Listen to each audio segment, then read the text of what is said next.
7 दिन हो गए, लेकिन जोश तो आपको पहले दिन जैसा है, हा?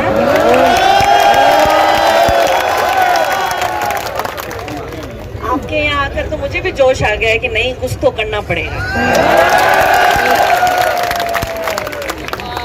सबसे पहले तो इस शहीद स्मारक की धरती को नमन करती हूँ, क्योंकि ये वही पेड़ है जो आपके पीछे है।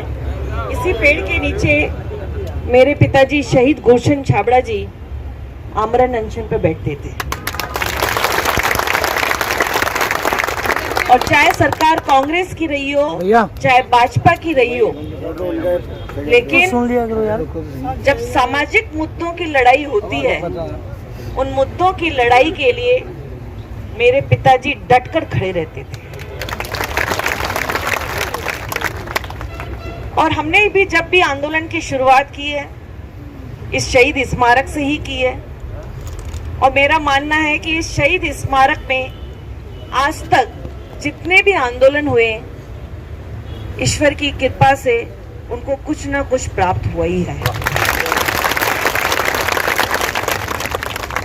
सबसे पहले तो मैं आप सबका तहे दिल से धन्यवाद करती हूँ कि आपने मुझे यहाँ पे आमंत्रित किया। मुझे अपने परिवार का सदस्य समझकर अपनी पीड़ा बताने का जो आपने बात रखी, उसके लिए भी मैं आप सबको बहुत बहुत धन्यवाद करती हूँ। कोविड स्वास्थ्य सहायक,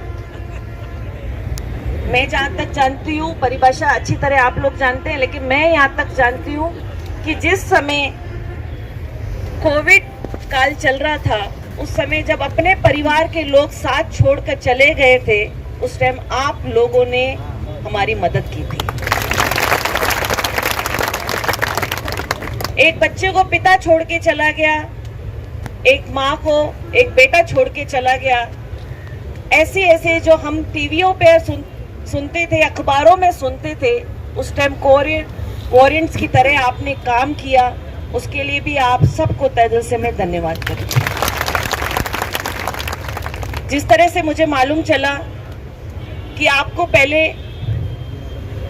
एक अच्छी नौकरी पे रखा गया था, और आपको आशा भी थी कि माननीय मुख्यमंत्री जी आपको नियमित करेंगे, और कहीं ना कहीं आपकी भी कहीं ना आशा टूटी है कि हमें वो नियमित नहीं कर पा रहे।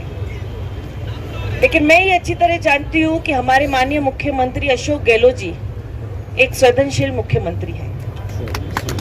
वो अच्छी तरह जानते हैं कि एक आंदोलनकारी की ताकत क्या होती है।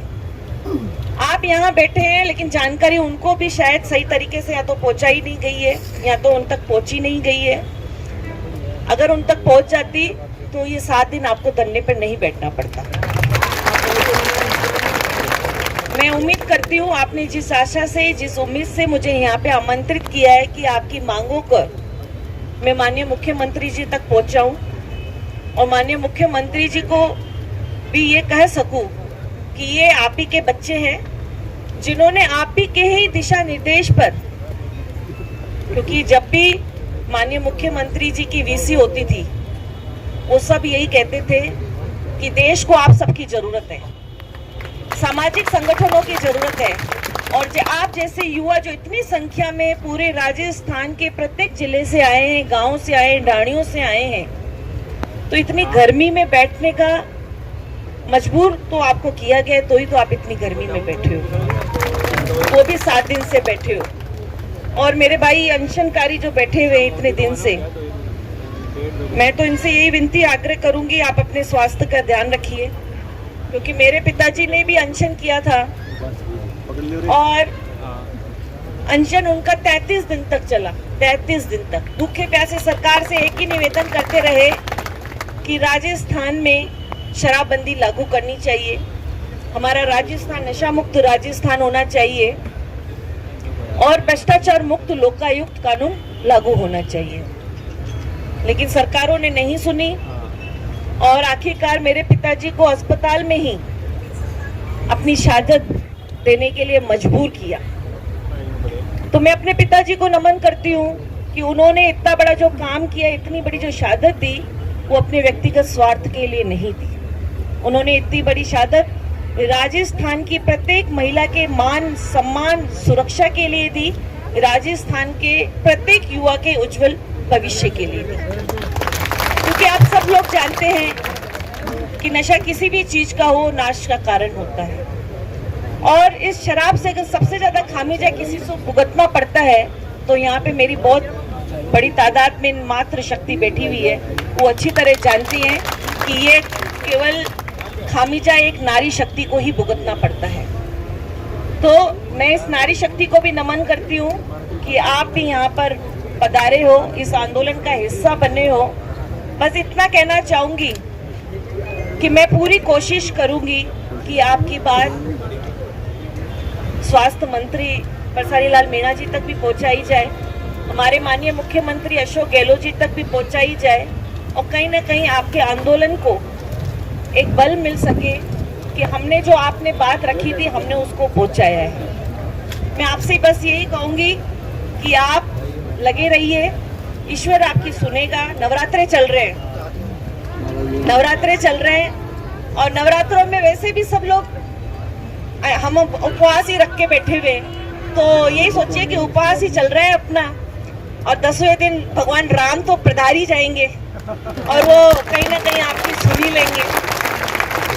बस ये कहूंगी कि माता रानी से कि जिस मिशन के लिए, जिन मांगों को लेकर आप बैठे हैं, वो मांगे आपकी पूरी हो और खुशी खुशी आप अपने घर में लौट सके।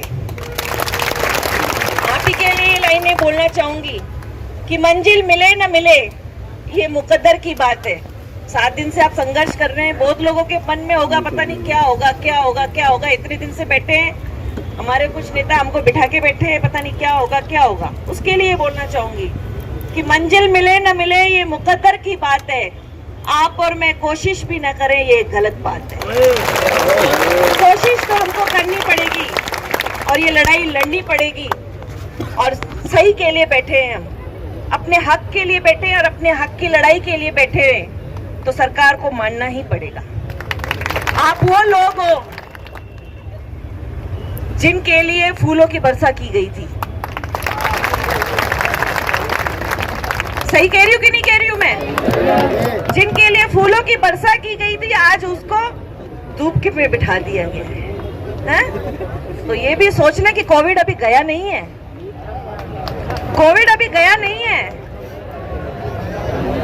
बराबर आ रहा है, तैयार हो रहा है। वो भी हमारे आपको ज्यादा परेशान किया तो कोविड आ जाएगा, कोविड भी आ जाएगा।